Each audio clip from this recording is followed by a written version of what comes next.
Oh, we need to fire that back up at some point, don't we?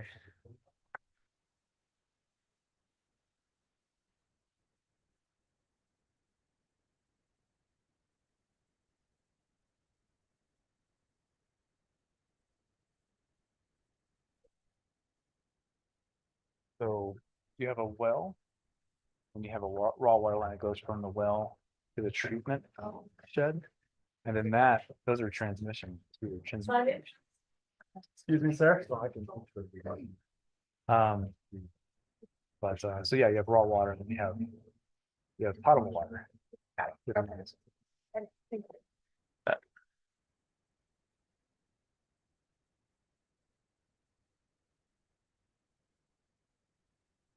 Mary, you ready? Yeah, I'm ready. All right. Go ahead, Todd, whenever you're ready.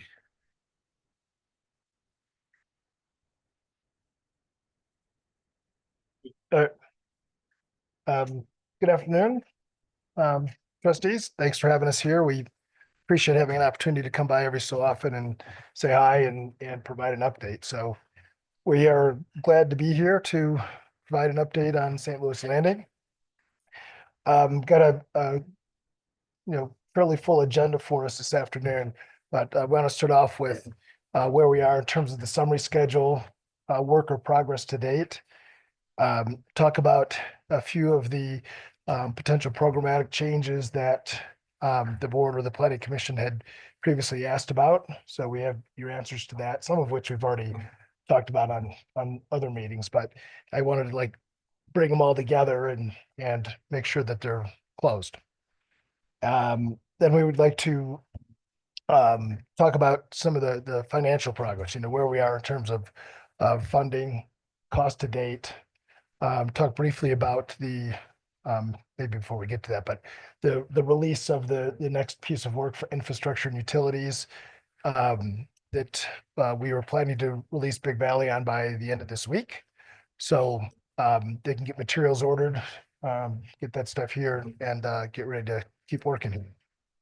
So then talk about the potential structure of the project entity, between the town, the housing authority, and Mountain Affordable Housing Development, and then a few key dates. So with that, we'll just kind of dig right in.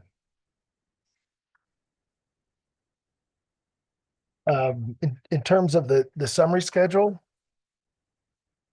so we have that laid out here. This is simply an update of the last schedule I think that we had in maybe January. But um, the top bars show really the environmental work and the permitting for the FEMA application to revise the floodplain. And the other one is the Corps of Engineers permit application to adjust the boundary for the protected natural area. So those are both in progress. The FEMA application has been submitted once. We received comments back. It was submitted a second time. They have 90 days to respond, but they actually responded very quickly. So I'm cautiously optimistic, based on the feedback that we could actually have that approved and get the conditional letter of map revision sometime in the next few weeks to a month. And so then we would just be waiting for the Corps of Engineer stuff. So, and that application has not gone in yet. So we're trying to urge that along. So as you know, work started last fall in probably late October or November. And Big Valley and Phase had worked that as diligently as they could until the weather became inclement and then shut down for the winter. They've since reopened the site. They've been preparing the site for work and have done some minor work, but we want to make sure that they're able to continue working and get the materials that they need for the underground sewer, storm sewer, and the balance of the infrastructure. So one of the activities that you have on here is for the bridge construction and the creek diversion and so forth. We would like to do that in starting in mid to late October when the creek flows are at their minimal flow. And then work it through October, November, maybe into early December. So we have the Corps of Engineers permit then, and we can go ahead and do that. And if not, then the next window of opportunity would be probably in January to February. So again, the goal, I guess the requirement is that the bridge has to be in obviously before COs are issued. So I don't think there's any risk of that unless the Corps just absolutely says, no, you can't do this. And then we got to go back to the drawing board. But other than that, we should be good to go there. Um, and then the desires to do to start vertical construction as soon as we can close on the bond financing, which we expect to be late July or thereabouts. So that would be the first building, building E, and then building C, or excuse me, C would go first, then building E. And then if the Prop 123 funding comes through, then we would go ahead and start that in September. So any questions on that?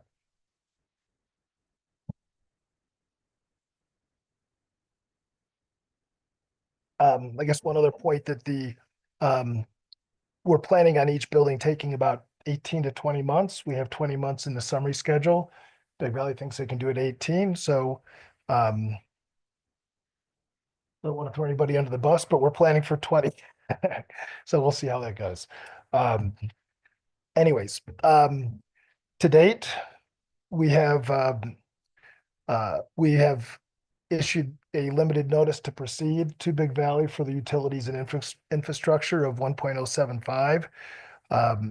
As of March, that work had not been fully completed, but we're now at a place where we need to get materials coming to the site for the balance of the utilities and the underground work. So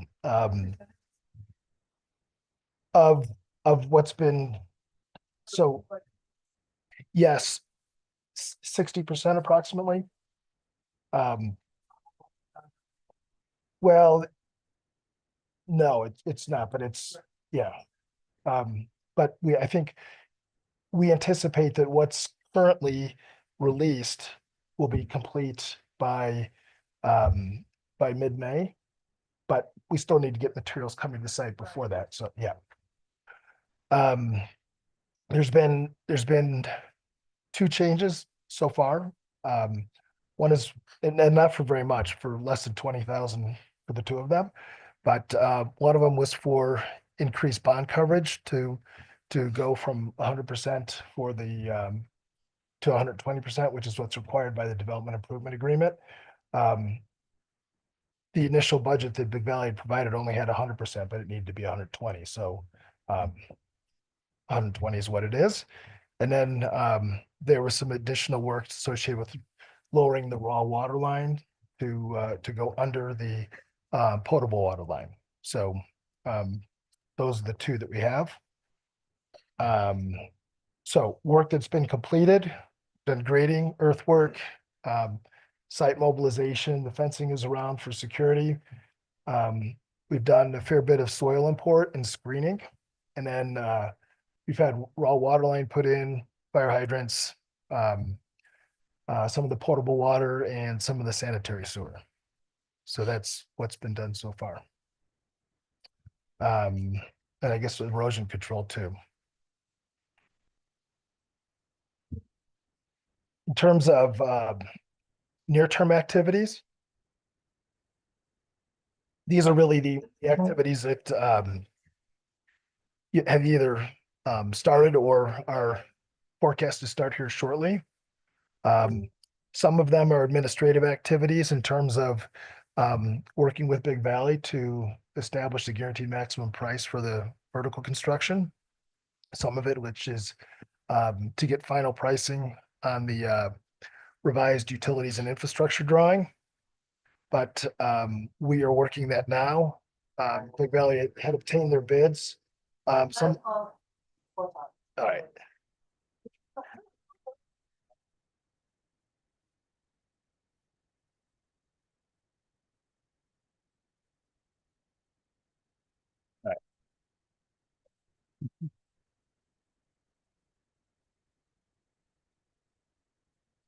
So bids started coming in on the 7th of April and closed on the 14th. Big Valley had compiled their numbers and have been presenting those to us. So we are working through make sure that the scope is fully covered. There's no gaps, that the pricing and the so forth has been fully leveled. And we will work towards getting a GMP in place by um, the 3rd week of May. And then, we'll be good to go there. The other items here, as you can see, are the ongoing procurement of sanitary sewer materials. And so we want to get those released as soon as we can because they take about 3 weeks to get to the site. Maybe some of it can 2, but really 3 weeks. And probably the most interesting stuff is the installation of the underground utilities in Park Avenue, which currently have scheduled for the middle of May through the middle of June. We have a number of logistical things that we need to work through there in terms of traffic planning, working to get access and easements to make sure that we have to reroute either through Twin Rivers or through another location that we have the ability to route traffic because the work that is coming down Park Avenue is going to open up the majority of that street. So, and it'll need to be closed for probably 3 to 4 weeks. So, it's a disruption for sure. That study, is that on the list? I haven't seen that, did I miss that? That study? The traffic study? There was, it was done, was it in 2005 or 2000 and there is one done and there. No, those plans are not cast in stone. That is just a forecast. But we did a traffic study and we've socialized that with CDOT. And so they are not requiring any improvements to Park Avenue based on the development. The improvements that they are asking for are on County Road 8, and that's creating a split turn lane so that you can go from County Road 8 to northbound 40 and to southbound 40. And then also increase the length of the deceleration lane on southbound 40. With the paving's already there, so it's just a striping exercise. So it's good. So I think that fortunately we don't have to put a signal in or anything like that. So Todd, I got a question on 40 and Park. There's that big green box as part of the, I'm assuming on that electrical that runs through there, Yeah, I believe so. which Yeah. would prevent widening that to make that entrance onto Park wider, because it is a problem now with the post office and being single lane.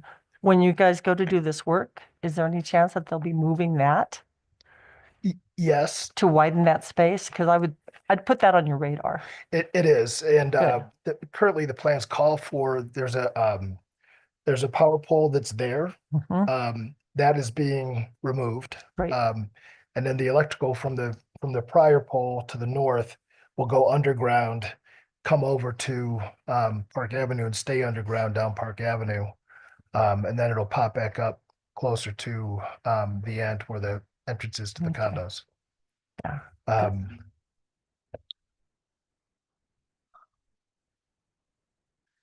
So then final grading would be mid to late June, and then repaving of Park Avenue will follow. So that's not a whole lot of work. It's, a week or less.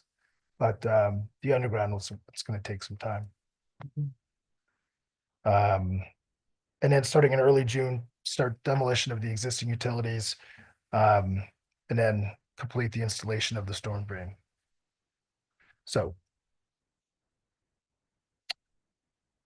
next item is really the prior inquiries that were raised either from Planning Commission or from some of the board members previously. And so we just wanted to bring them back together. One of the inquiries was, can we do a metal wainscoting or metal cladding at the base of each building, Mhm. you know, to evaluate 3 or 4 feet of wainscoting around. Of course, we can do that. There is some cost involved in doing that. It's not as much as we originally thought. But, so if, you know, for example, it's about $6,200 for doing that on building C. Sorry, 6,100 for building C, 6,700 for building E, and about 5,200 for building D. So all in, about 28,000 thereabouts, 27. You know, by the time, these are just the raw costs, but by the time, you know, they are brought forward for, from Big Valley in a change order. Obviously, there's additional overhead and stuff on that. So, you know, probably in the 26-27% range or $1,000 range. So if we do that, what's it gonna save us on insurance?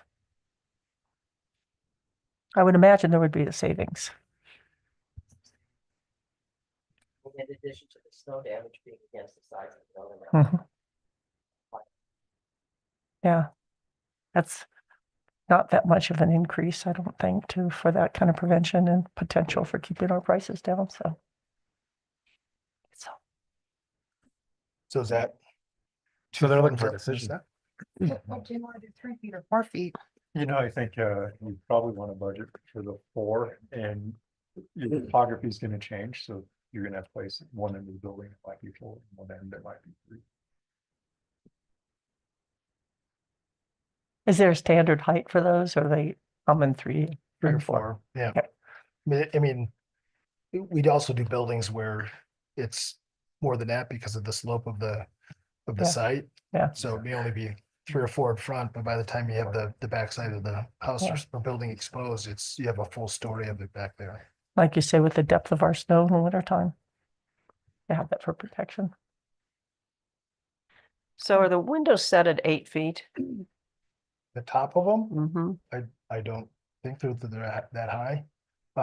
We have 9-foot ceilings, so the header height should be somewhere around 6'8" or 7. Okay.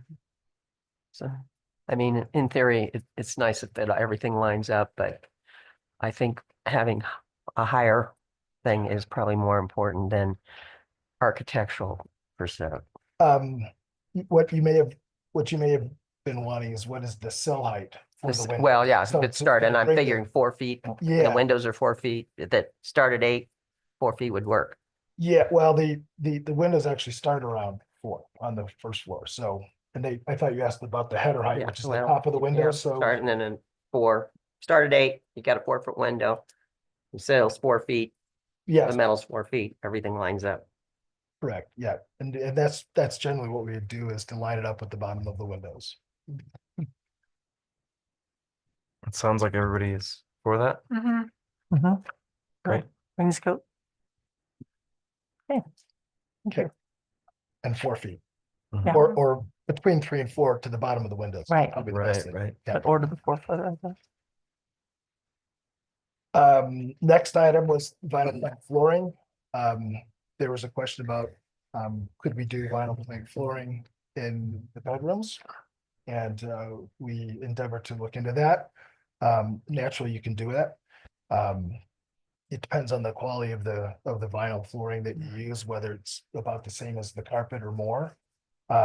There's a product that is available for the same price as what we had budgeted for carpet. And so if that is used, there would be no additional cost.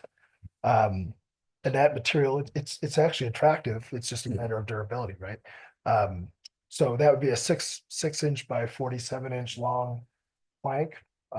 Look like simulated wood. Light commercial grade glue down product, 7-year warranty on that. Which isn't bad. But there's also and that's a 12 mil thickness. If we go with a 20, which is not quite double, you actually get a 15-year warranty on that. So the kitchen, living room entry, is that laminate, That's all, the vinyl. the like, vinyl laminate, yep. and is it the thicker mills? Currently it's the the 12 mil. Because it was, you were saying in your report that the furnishings had to be protected from scraping on the floors for Yeah, damage. yes. Yeah. Is that the same for the 20 mil?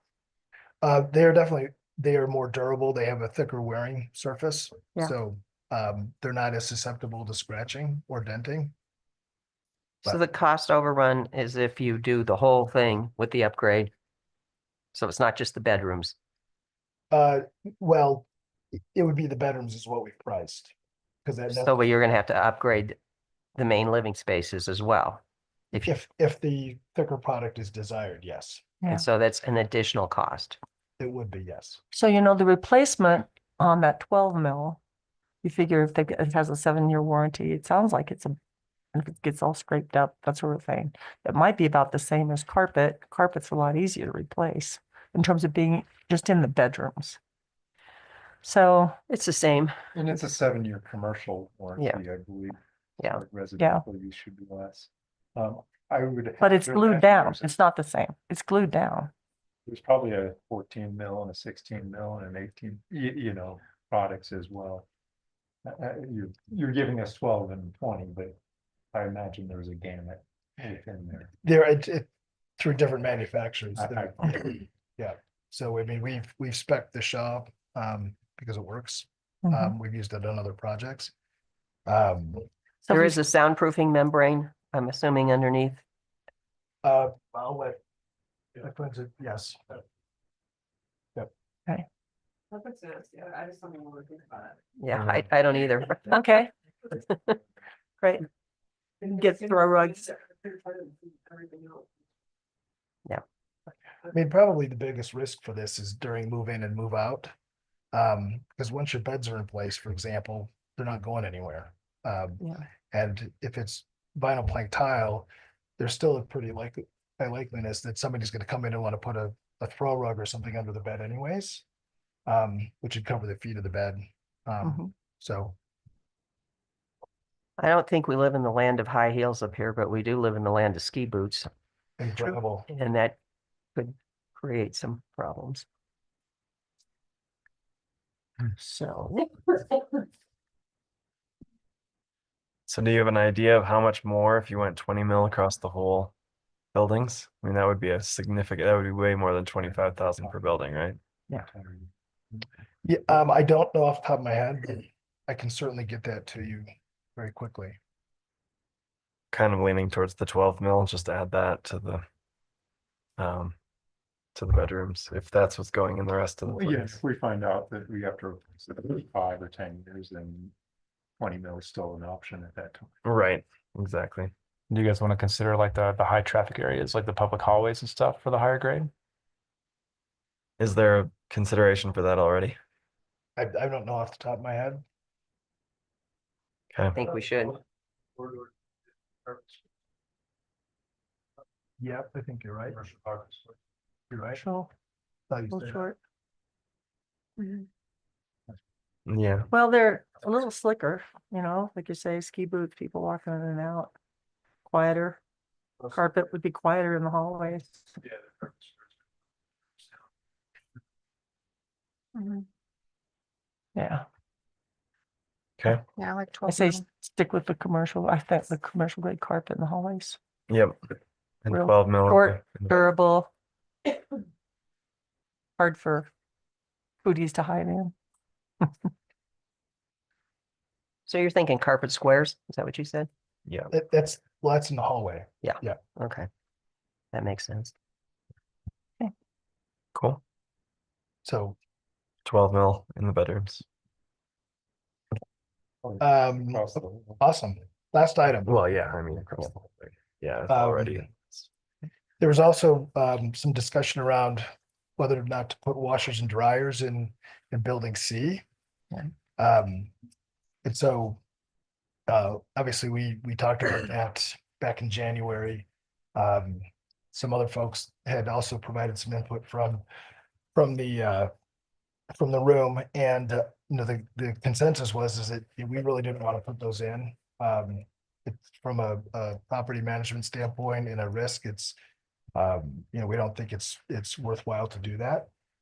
um, of all of the units in building C, only 8 of them are 2 bedrooms where there'd be any hope at all of putting in a washer and dryer. The rest of them are studios and 1 bedrooms, and there's not enough room in those. But the modifications in terms of ductwork for ventilation, it's not just the initial capital cost, but it's the ongoing maintenance and repair of those, the replacement of them every 5, 6, 7 years. It just all adds up. But I think that the real issue is that the building's gonna have its own laundry facilities anyways Mhm. for all of the other units. And so, it doesn't really seem like would be necessary for the 2 bedrooms for 8 units out of all of them to go ahead and do that, because everybody else is gonna be using the other facilities anyways. Yeah. And building E, where the footprints are larger, all of those are 2 and 3 bedroom units, and they all will have their own washers and dryers. Building D is like C, in that there's a common shared laundry facility there. So again, they would be going and using that anyways. Yeah.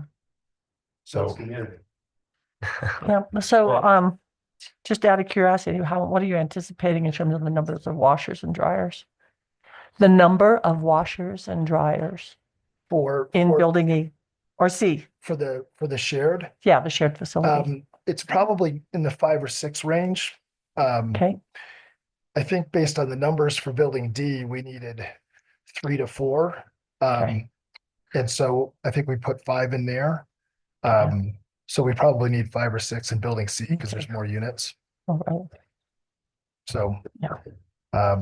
And they can be, we haven't really programmed whether they're gonna be free or coin operated or whatever. Mhm. Probably be better for a coin op. Yeah. Definitely coin up. Or cards, whatever. We don't want to compete too much with our other laundromat. Right. So, Okay, It's a water tap. Code, right, what kind of water taps do we need to have that kind of commercial washer and dryer, because they're not free, right? So. They're coin operated, I'm guessing, it would be. they would be, or scan, So yeah. what kind of water taps do you need to have that kind of laundry net? that's the- Um, Cause I think it's like commercial laundry. well, it's it's based on the size of the service entry. So, so it's a little bit different than the other residential units. Yeah. But, we'd already estimated what those were based on the size of the conduit feeding the meters. So I don't expect that there would be anything additional for that. So we'd already factored that into our budgets.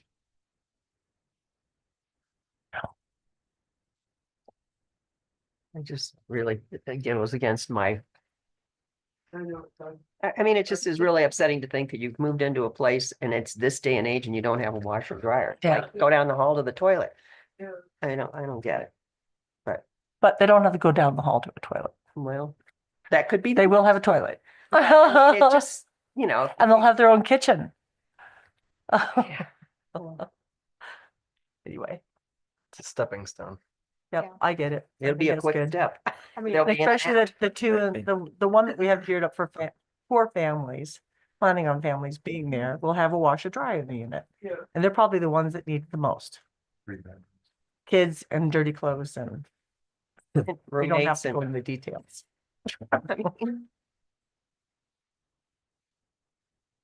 So Okay. those were the 3 items that we were asked to bring back.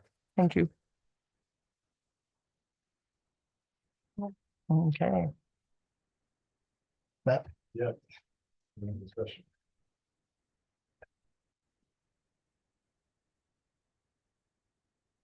Good evening, council. How are you all? good evening. Nice to see you. I want to walk through the financial plan without reading the pages that you have in front of you to you. Basically, what we try to lay out is there's sort of 3 paths to success depending on what funding we have available to us. And because those processes are structured and take time and have different timelines, I want to make sure we have a path forward, and then we can improve on the results if we're awarded the various different things that are sort of pending at the moment that we've applied for. So that's the thesis behind what we're going to talk about. I think Todd really talked about the work since November, so I will generally summarize only from a financial standpoint. We've negotiated with the Fraser River Valley Housing Partnership for their contribution, which is about $4.75 million total, some upfront, some over time. We are in process on that. Generally positive, I believe. We have been awarded through our support of Sarah's great work, some more grant funding, which you probably all know about, so we'll spend a lot of time on that, but it's extremely helpful to the project. We've made applications to Prop 123. An initial LOI to the middle income housing tax credit, which is a brand new state-run program this year that approximates part of the 4% LIHTC program that we went into last year. And then we found another little pocket of money, which comes with extreme complication, but a net $1 million or so benefit to the project, called the New Markets Tax Credit, which can be used to fund stuff can be funding housing, but let's forget that for a moment. Generally, new markets things. So in this case, that's the Early Childhood Learning Center. So looks like through some creative structuring in the New Markets Tax Credit, we may be able to get about $1 million benefit to close some of the gap for offering a $0 lease to the grandkids folks. How long is that $0 lease good for perpetuity, or? Well, that's That's the question. that's sort of I'll reflect the current status of the current discussion back to you. Yeah, I mean, the lease I think we proposed initially was on your behalf is 15 years long. They asked for something longer, which is reasonable for Oh, yeah, granting purposes. sure. I think what we want to, the dynamic is making sure that the operator is doing what the town wanted them to do with the place. Mhm. And so having an appropriate length lease with appropriate, controls and outs over time. So I think where we'll land is 25 to 30 years with some fairly baked in extensions, as long as they're doing what y'all had intended them to do. So All right. that's also in negotiations at the moment. Let's see, what else I can tell you about. Oh, the New Markets Tax Credit is, you need funding, or you need allocation of tax credit from a CDE, community development entity. CHAFA is a part of that. This development is in a very distressed census tract, which is like a government estimation of how things are going everywhere, right? And therefore it's childcare, and it's in Colorado, blah, blah, blah. It stacks up to a very attractive project for CHAFA to allocate their tax credit capacity to. So they sort of actually encourage us to seek it out rather than us sort of asking, which is nice, because usually, you're like, not that it's not competitive and not that we might not get there, but they said this is a pretty solid scoring, if you want to call it that, project. So how does the middle income category relate to the percentage of AMI? in the act, you need to be between 80 and 120 for middle income. Oh, perfect. So we're Great. conveniently That's right where we are. right there. Yes. So next steps, we kicked off sort of the bond underwriting earlier this week. There's a lot of people involved. There's a lot of parties involved, and making it work through any of these three scenarios I'm walking through here in a minute requires some deft maneuvering. So we're getting to formalize the ownership structure. At the moment, it looks like there'll be no necessity. If you all read the presentation, there's a note there that says might be necessity for like us to participate somehow in the ownership. Probably not. So I'm sure that's great news for everybody. Other than that, we've got a middle income housing tax credit application in the middle of next month. We should start to hear from Prop 23 at some point next month. They say May. That's the best information I have at the moment. And I'm going to start to walk you through the cases here if you don't have any other questions.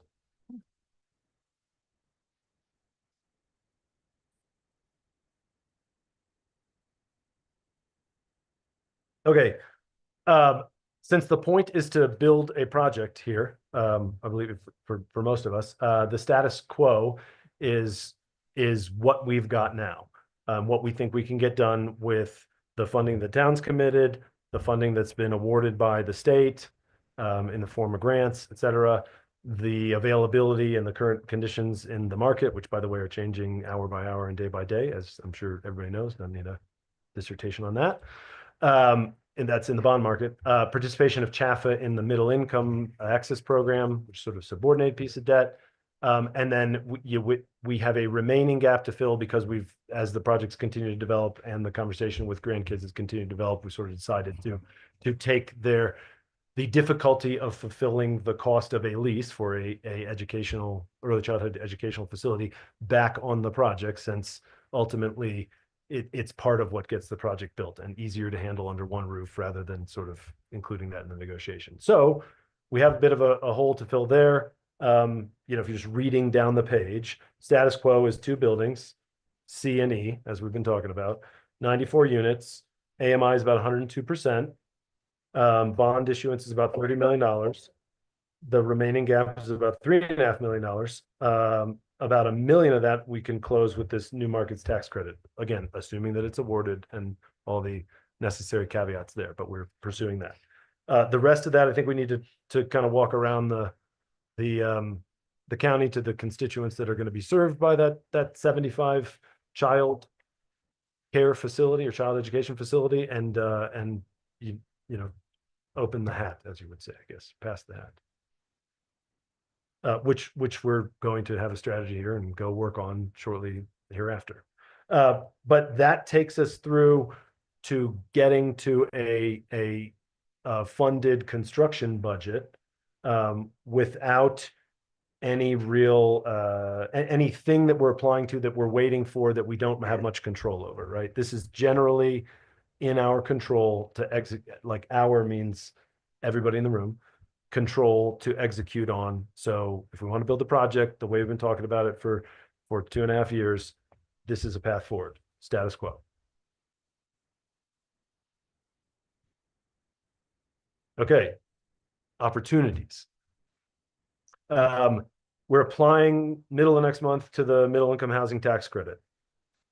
That's, I think, about a net $4 million benefit.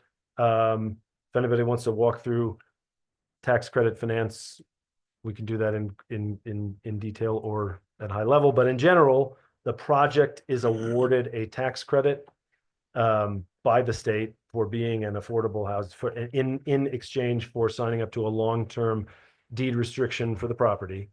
There's some other things, but let's call that the quid pro quo. And then they sell the tax credit. The project sells the tax credit to an investor who has taxable income. This is a state tax credit, so you got to have Colorado taxable income.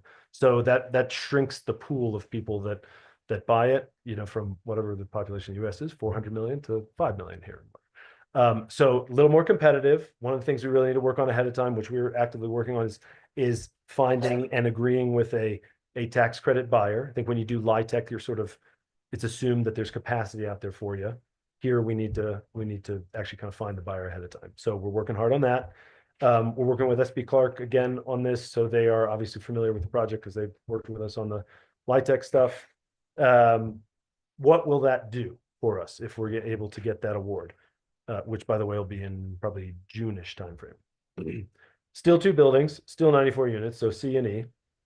Be able to bring the AMI down because we're going to subsidize part of the capital cost with this tax credit and the investment in the tax credit, and have to issue less bonds, right? So both those things go into being able to bring the AMI down from 102% to 96% and close a portion of that gap. And then again, we can apply for or pursue the new markets tax credit, which would close another $1 million of that gap. And so we're achieving lower AMIs, less additional gap to go around and fill. But the question is whether we get that award or not, right? So if we can pursue the project as it's built, as it's designed, et cetera. And if we get that award, the effect is to lower the AMIs on the project, which is all good news, right? So part of the structure stuff that's on a page that I'm not gonna spend too much time discussing is figuring out how to make sure that the ownership structure allows us to issue the bonds, which we need to have the housing authority involved in issuing the bonds. They're the only ones that could. And then take in any of the tax credit dollars if we're awarded from an investor. We early in read of the act that Colorado State Act that allowed for the middle income housing tax credit is that if you're a governmental entity, which you and the housing authority are, you can just transfer the tax credits, just sell them outright. Usually you need a partnership. Partnership's really tough with a taxable entity, non-taxable entity. So in this case, I think we can just sell them. So we feel pretty good about sort of structure and ability to pursue that. So we're pursuing it. Questions? So this is another new idea besides the Prop 123, which was a similar kind of, only this one, you have to go out and find an individual that's got a tax liability that wants to do this. There are sort of funds that aggregate people that would like that have a tax liability like to offset. So and we're, I mean, we know them. We're already talking to them. My only point was it's a little bit more sort of like, how do we think that the scoring process will go when we make our application in Chaffa? One of the key things is making sure that like once you get it, you can utilize it, because you can't, it doesn't do you any good unless you have a buyer, right?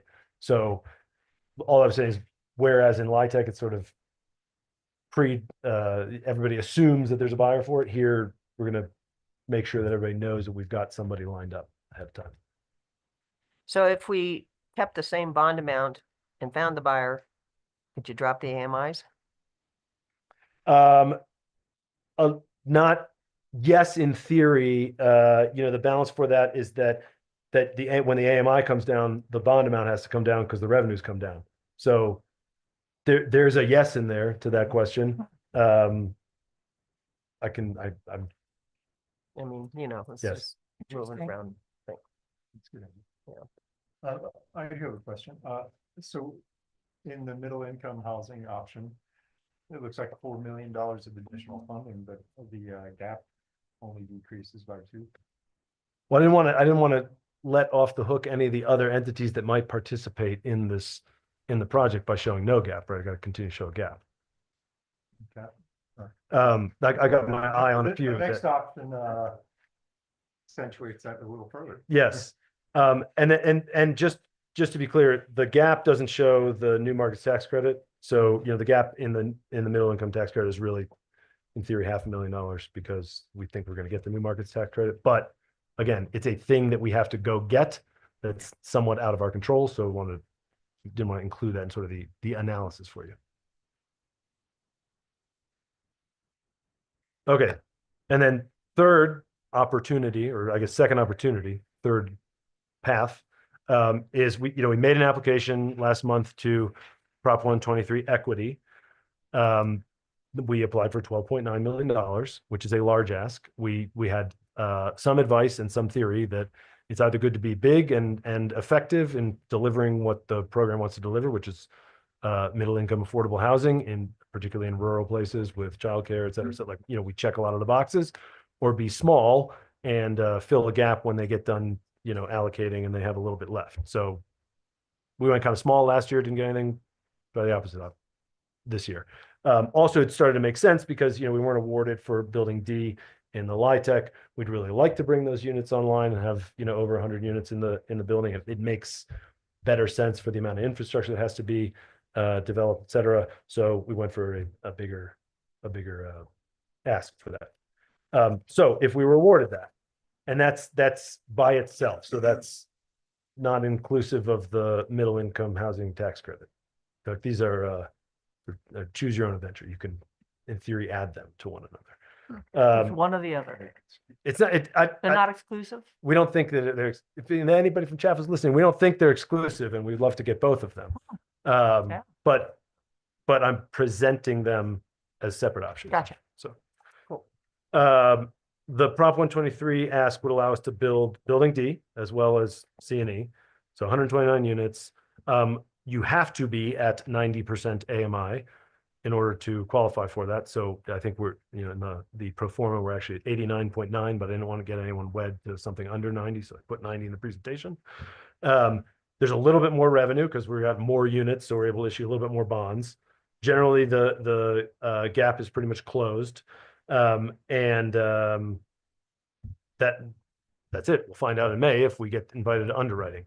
Invited to underwriting still means that there's some challenges that we need to get over and structure the deal properly, because it's equity and there's some challenges in the housing authority owning and them being equity. Now, in our application, everybody knows who's going to own it. Everybody knows that we're issuing bonds, so we think we can get through it. But just sort of, as with any of these things, there are some problems to be solved to get to the finish line. But that's what we're here to do. Further questions?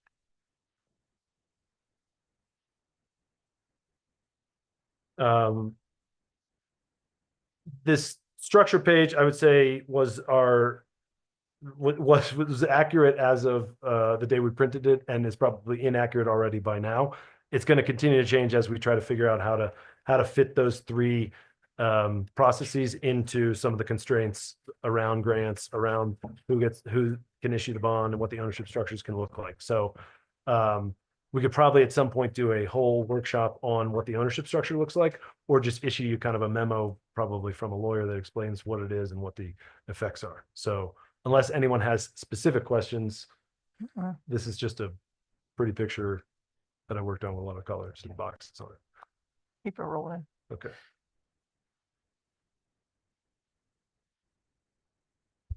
Summary. Key dates going forward. So release additional scope for Big Valley, as Todd was talking about, so we can continue with the infrastructure, and we are ready to go before the summer hits and we want to go vertical, and we got all our financing lined up. Begin the bond underwriting process. Like I said, we started that earlier this week. We're hoping that the Fraser River Valley Housing Partnership Board will vote on to support next week on an April 21st meeting. It, you know, could slip. That's okay. We ultimately, what their funding is intended to come in at is the same time as all the other sort of third-party funding comes in. So while we need to get it signed up as soon as possible, you know, we're not going to experience some schedule slippage if we need to take a little more time to make sure everybody's comfortable. So May 19th, middle income housing tax credit application due. May or may not know by that time whether we're invited for underwriting with Prop 123. And then you know, June, July is sort of all the nitpicky blocking and tackling to close out the various different funding sources. So bonds, a loan from CHAFA and the Middle Income Access Program, whatever comes of middle income housing tax credit or Prop 123 and or new markets tax credit, and then have everything sort of lined up for simultaneous closing, basically sort of back half of July, and coming out of the ground as soon as the money is in the account. That's where we get to the bold underlined part with the exclamation points. So if we don't get either one of the Prop 123 or the middle income housing, we're on the status quo and still looking for money kind of program. Yeah, I think we can close out with some additional contributions, particularly for the housing from maybe some other folks in the county. Work real hard on that new markets tax credit, which is going to be $1 million or a little bit more.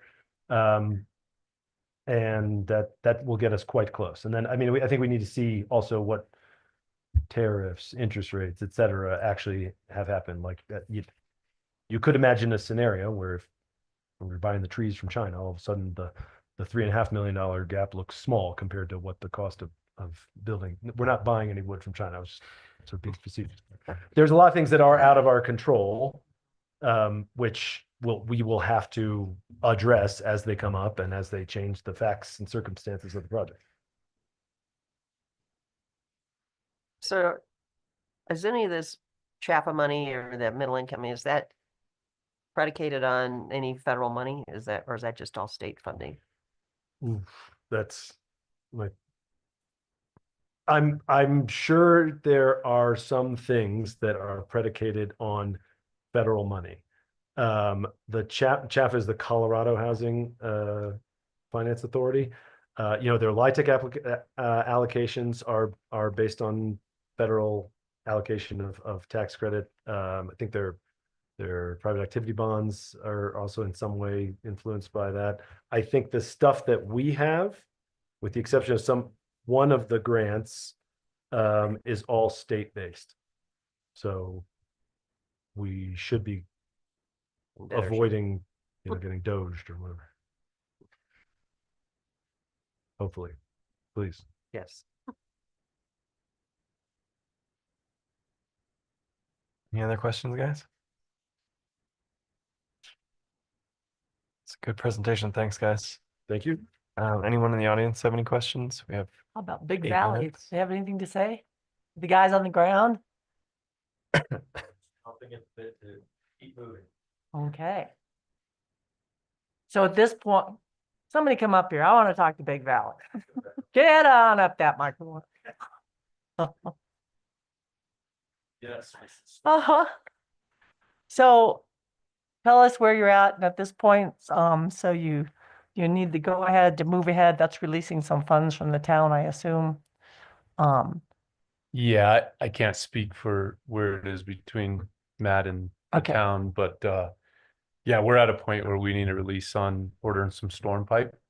Okay. And we'd also, like Todd had mentioned, we'd like to get out into Park Avenue and start those utilities in mid-May if possible. And in order to make that happen, we need to get that plan going and get approval for that. The initial $1,075,000 did not include that. So we're eager to get that. And we're also, we've held our subs to this time. We've held their prices. And we're super nervous with the tariffs and everything that's coming, that, the sooner we can go purchase the remainder of the pipe for the project and get it on site, that eliminates some risk for all of us, right? Mhm. So that's a big deal. And, I think everybody knows here, we're also doing, we're doing the work for the town of Granby, the Noosh project, and we have the same contractor on that work, and we'd like to keep them going here and not have to direct their crews over there. But if we don't get approval and we're not going to move forward, that's going to happen. So there's a handful of things we'd like to get going on. Yeah. And probably the biggest one is just overall critical path. If we can get going now, and we gotta, I know you maybe you don't, but there's a bunch of existing utilities that need relocated before we could start the foundations of the buildings. So if we don't get going on that, there's a chance when we go to start on foundations that we still have existing utilities in the way. So our goal is to go vertical in July, because otherwise, we're already going to have a challenge of the second building through the winter. Mhm. But it'd sure be nice to not have that challenge on our hand on the Yeah. first building for sure. So Park Avenue, Mhm. saying it'll probably be shut down for a month. If you get started on, if we approve this, how soon can you start on it? And when would you be, I'm not holding you to the date, but in a perfect world, when do you think you could have it wrapped up? Yeah, I know we really can't start any utility work until that mid-May. Okay, So it's from now till then, getting a plan in place, getting our traffic control in place, okay. making sure we, where everybody's gonna go. And then I would imagine, all in all, getting Think- utilities in the ground. And Before the 4th of July? yeah, I would think That- if we could. that would if be a we could really get good going by goal. that mid-May, Yeah, to have it Yeah. finished up by the we end probably ought of to be able June. to wrap that up in a couple months. Awesome. Yep. See? What else? The Okay. utilities in Park, those are the shallow utilities, right? Ele- No, electric, actually, gas, we or have is both that- water and sewer. There's water and sewer in Park? Okay. Yeah, there was a design change that pulled the water or the sewer out of going across 40. Now we're just tying on the east side of 40, so that made things a little simpler. But you have both water and sewer going right down Park Avenue. Okay. At least the water and sewer both go down until they come into Edna Tucker Way, and then the water continues down to tie into the existing on the east side of the project. So yeah, there's a lot of good reasons why we'd like to get released and get going. So We'll work on that. We should have that this week. Great. Anything else? All right. Thanks, everybody. Appreciate the update. We'll adjourn the workshop and rejoin the meeting at 6 o'clock. Okay. Thank you all. Thank you.